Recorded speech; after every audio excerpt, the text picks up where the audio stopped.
Trending star Khesari Lal Yadav के fan हो जा लगी तैयार। काहे कि खेसारी लाल यादव के फेवरेट सॉन्ग रिलीज होके जा रहल बा। जौना गाना के टाइटल बा चाटिए जाला हो। अरे चाटिए जाला हो गाना कब तक होता, कौना चैनल से होता, कौ तरीके गाना रिलीज करल जाता, गाना में काम के कइले बा, पूरा फुल जानकारी मिली तो लोग के ई वाला वीडियो में। तो तोले वाला वीडियो को शुरू से लेके लास्ट तक देख लेंगे। बाकी अब तक हमारे चैनल को सब्सक्राइब नहीं करने के लिए तभी सब्सक्राइब करके हमसे जुड़ जा लेंगे। तो भाई लोग तो लोग सबसे पहले बता दी कि हाँ, चाटिए जाला वाला गाना जौन बा तो के लिखले बता, गाना के लिखले बड़न आशीष तिवारी। अरे न्यू राइटर लागत रहे खेसारी लाल यादव का, हमारा लागत पहली बार गाना दिले बड़न और राइटर बड़न आशीष तिवारी। बाकी तो लोग के वाला गाना में म्यूजिक सुने के मिली छोटू बंटी के। अरे छोटू बंटी के वाला गाना में तो लोग के म्यूजिक सुने के मिली। बाकी कंपोज कैले बड़न बिट्टू राज यादव। अरे बिट्टू राज यादव ये वाला गाना कंपोज कैले बड़न।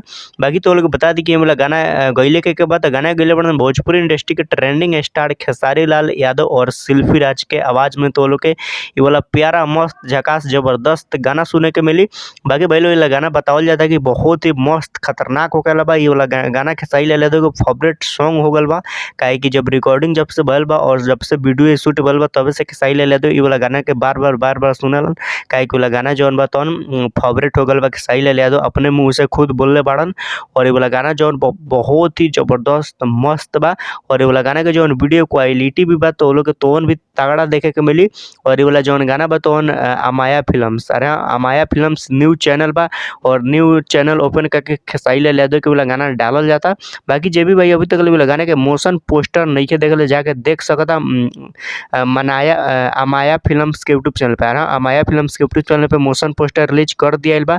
बाकी ये वाला गाना में तो लोग वीडियो फॉर्मेट में देखे के मिले खेसारी लाल यादव और डिम्पल सिंह। अरे खेसारी लाल यादव और डिम्पल सिंह के साथ वाला गाने के वीडियो शूट करल गल बा और वीडियो भी बहुत ही जबरदस्त कमाल धमाल बा। वीडियो क्वालिटी बहुत ही जबरदस्त। बाकी तो लोग बता दी कि हम जौन गाना बताओ कौ तरीके रिलीज कर ली तो जौन गाना बताओ 21 तारीख आ रहा है। यही 21 तारीख के 7 बजे और 7:30 में अमाया फिल्म्स यूट्यूब चैनल पर रिलीज कर दिया।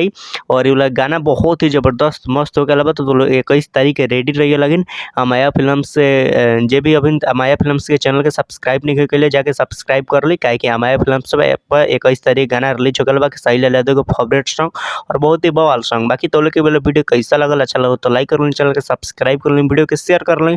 बाकी तो लोग खेसारी लाल यादव को फैन बढ़ लें तो अच्छा से कमेंट जरूर कर लें। बाकी यहाँ तक वीडियो देखे खातिर बहुत बहुत धन्यवाद।